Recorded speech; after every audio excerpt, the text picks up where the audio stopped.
vocês? Eu espero que sim. Vamos para mais uma aula de Sociologia. E essa é a nossa aula de número 4. Se você não assistiu ainda nenhuma das 3 aulas, procure aí nesse card aí que é uma playlist que é Dicas de Humanas para o Enem, tá? Lá tem 3 aulas completas para você de Sociologia, tá? Lembrando que nós estamos seguindo aqui uma linha de pensamento, beleza?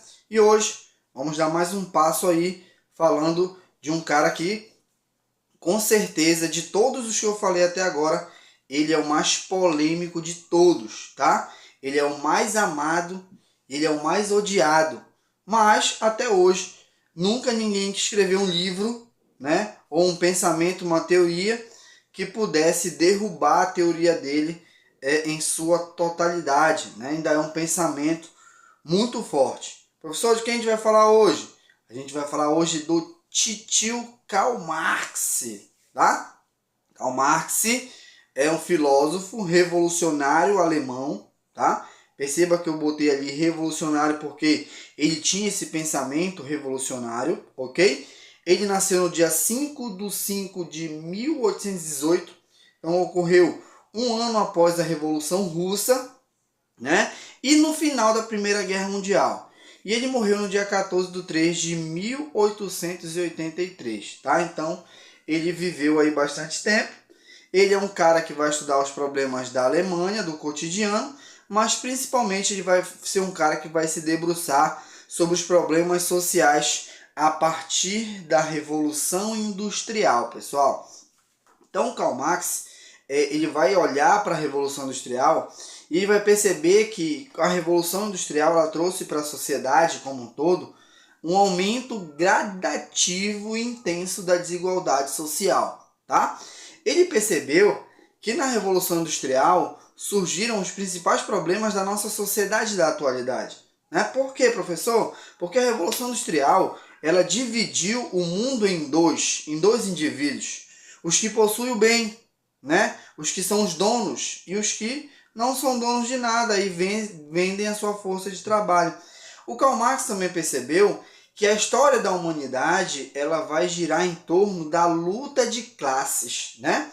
Ou seja, quem está no topo vai lutar para manter seus privilégios e quem está embaixo vai lutar para alcançar os privilégios. Como ninguém quer perder privilégio, né? Essa luta de classes irá ocorrer e é ela que vai movimentar o mundo, então, segundo o pensamento de Karl Marx. Aqui nessas 2 imagens que eu trouxe para vocês, a gente vê, né, os trabalhadores. Na imagem de cima a gente vê os trabalhadores lá nas primeiras máquinas, ok? A gente percebe ali a presença de crianças, de mulheres, né?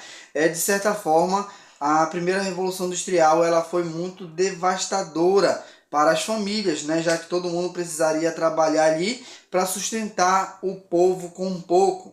Lembrando que nesse momento, né, o povo ainda não tem direitos trabalhistas, o trabalhador ainda não tem direitos trabalhistas. Então, é uma vida de muito trabalho e poucos direitos. Na imagem de baixo, a gente vê os trabalhadores aí, ó, desempregados, tá? Já que, obviamente, nem todo mundo tem especialidade para trabalhar na fábrica e também não vai ter emprego para todo mundo na fábrica. Lembrando, só uma curiosidade, é que a Revolução Industrial ela também só ocorreu porque houve a expulsão dos trabalhadores do campo para as cidades através da política de cercamentos, tá? Fazendo com que a Inglaterra tivesse um processo lá de, né, as terras fossem concentradas na mão de poucas pessoas, enquanto a maioria ficava sem acesso à terra, sendo assim obrigado a vender a sua força de trabalho. Beleza? Guardou essa informação, então? Vamos seguindo, né? Uma outra coisa importante, né, que o Karl Marx faz é construir o seu pensamento em torno de uma palavra chamada marxismo, né? Então, o que é o marxismo, professor? O marxismo é a ideia de que tudo gira em torno do capital, da falta do capital e da luta de classes, né? Então, o marxismo ele é o conjunto de ideias do Karl Marx, tá? Por isso, né? Quando diz assim, eu sou fulano é marxista, né? Ou seja, ele acredita nessa teoria do Karl Marx de que o mundo gira em torno da luta de classes, tá bom? Uma outra coisa que você precisa anotar aí no seu caderno é sobre o materialismo histórico dialético. Essas três palavras elas têm que vir juntas sempre.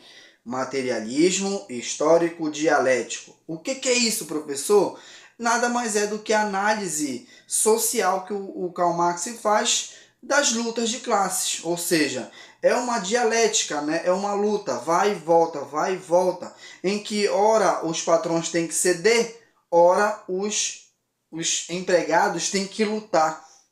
Nessa luta de classes, o Marx chama de materialismo histórico dialético. E segundo o Karl Marx, é justamente isso que move a história da humanidade, né? Um querer ocupar o lugar do outro. E assim a história vai se desenrolando, principalmente no campo social, político e econômico. Obviamente, no campo também cultural e religioso. Outra coisa que você também tem que saber de cor e salteado do Karl Marx é que ele era parceiro, tá, de um cara chamado Hegel. E ele, junto com Hegel, escreveu um livro que hoje em dia é muito lido. E é muito barato também, pessoal. Você encontra esse livro de R$7,5 aí em livrarias que vendem livro velho, né? Livraria mais nova, uns 15, R$20, que é o Manifesto Comunista.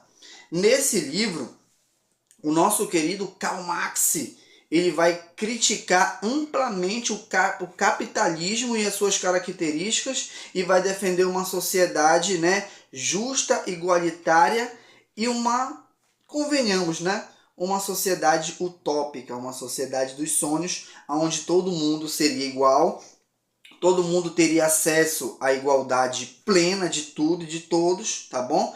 Seria uma sociedade em que não precisaria mais ter luta de classes, já que todo mundo alcançaria o mesmo patamar em todos os sentidos. Obviamente, o Karl Marx é chamado de o pai do socialismo, tá? Só uma curiosidade, pessoal, ó, o socialismo ele vem primeiro. O comunismo seria uma evolução do socialismo, tá? Lembrando que não são coisas que parecem, um é consequência do outro, não é a mesma coisa, tá bom? E o comunismo e o socialismo, né? O socialismo vai evoluindo até se tornar a plenitude, né? Que seria o comunismo. É claro que esse pensamento, quando o Karl Marx cria, né, essas ideologias, essas características, ele quer muito criticar o quê? O capitalismo vigente e suas características, né? A desigualdade. E ele vai acabar fundando aí um pensamento que é o socialismo, que é um pensamento que divide, né, opiniões até hoje. Eu me atreveria a dizer que durante a Guerra Fria, né, houve uma separação ideológica, capitalismo e socialismo. Mas com o final da Guerra Fria, pessoal, escuta o que eu vou te dizer e guarda no teu coração. Nenhum país do mundo mais é 100% socialista. Todos os países do mundo que dizem que são socialistas, eles têm características capitalistas. Não tem como. Assim como todos os países do mundo capitalistas adotam medidas do socialismo.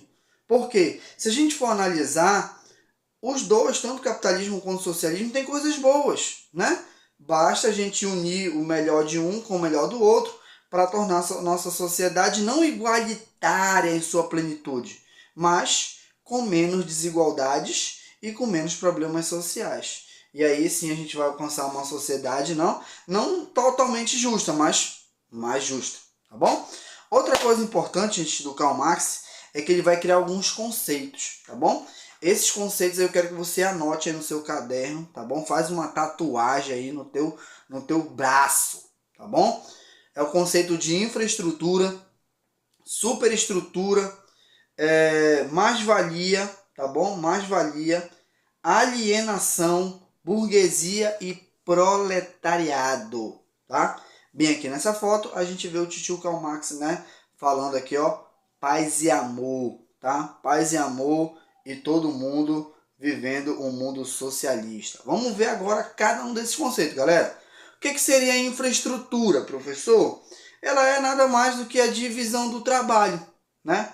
As relações que ocorrem no trabalho, a questão da compra, do comércio, né? Na verdade, a infraestrutura é aquilo que dá suporte para que as relações econômicas ocorram. Beleza? Bem tranquilinho. O que é então, professor, a superestrutura? A superestrutura, pessoal, são as organizações, são as instituições que controlam, né, a sociedade como um todo. Por exemplo, o Estado, através das leis, né, é uma superestrutura, já que controla todo mundo. A igreja, através da religião, né, é uma superestrutura. E a própria cultura. Tá? Então, infraestrutura é aquilo que dá suporte para as atividades comerciais e econômicas. Superestrutura são aquelas estruturas e organizações e instituições que controlam, de certa forma, o comportamento das pessoas. A outra palavra que eu quero que vocês também guardem muito bem aí é essa palavra aqui, ó, mais-valia. O que é mais-valia, professor? Nada mais é do que o lucro do patrão, tá?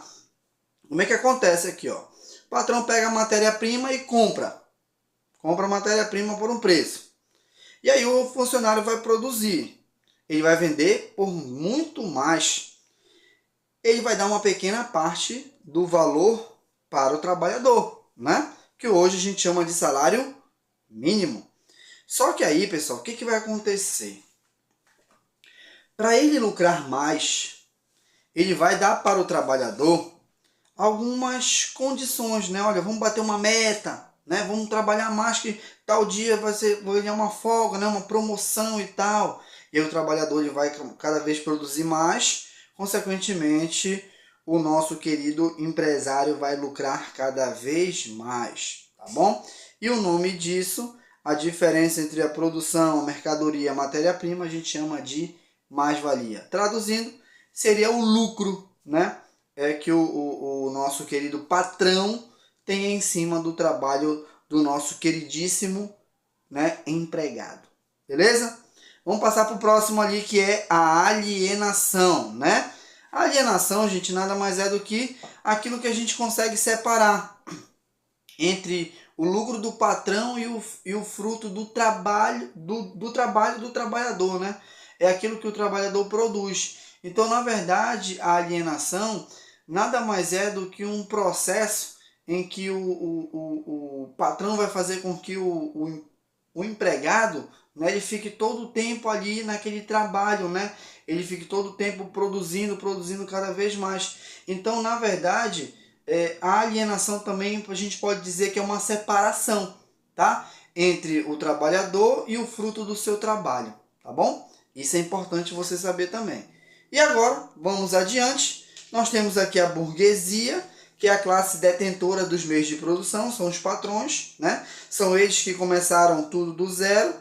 E por último tem o proletariado, que não é dono de nada. Ele só é dono da sua força de trabalho. E ele é a classe operária.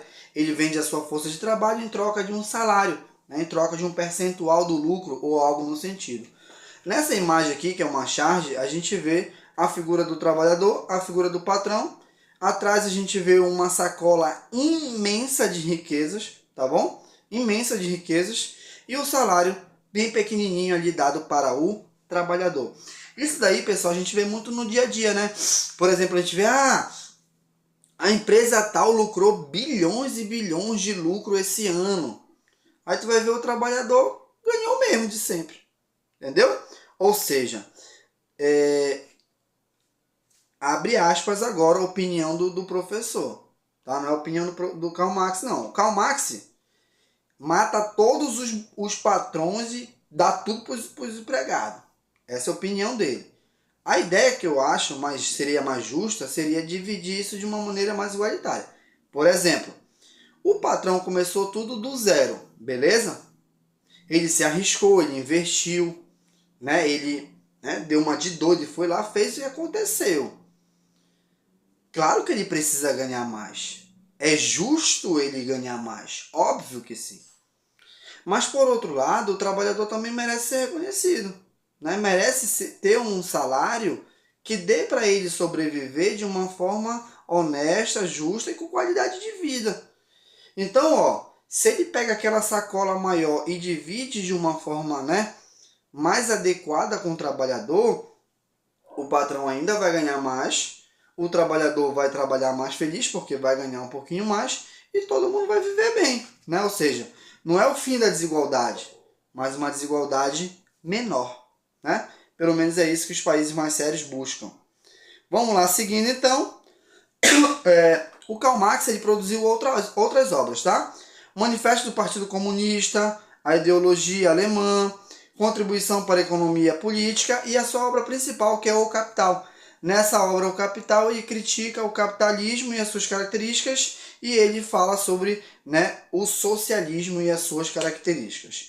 E tem duas frases bacanas aqui do Karl Marx, que é: a religião é o ópio do povo, ou seja, a religião é o que faz o povo se acalmar, né, se tranquilizar diante do cenário, né, de desigualdade, de miséria, fome, destruição que o mundo está. A gente se apega na religião para diminuir o quê? Os nossos problemas. E a última frase é: a história de todas as sociedades até hoje existentes é a história da luta de classes. Na verdade, essa frase aí, ela resume o pensamento do nosso querido Karl Marx. Galera, ritmo de festa, né? Ritmo de despedida. Vamos fazer aqui uma questão sobre Karl Marx, tá? Vamos lá. A história de toda a sociedade até aqui é a história da luta de classes. Karl Marx e Friedrich Engels, Manifesto do Partido Comunista. O conceito de Marx sobre a luta de classes representa o antagonismo entre a pequena classe dominante sobre a maioria subalternizada. Foi assim, com homens livres, escravos, senhores feudais e servos, em suma, opressores e oprimidos.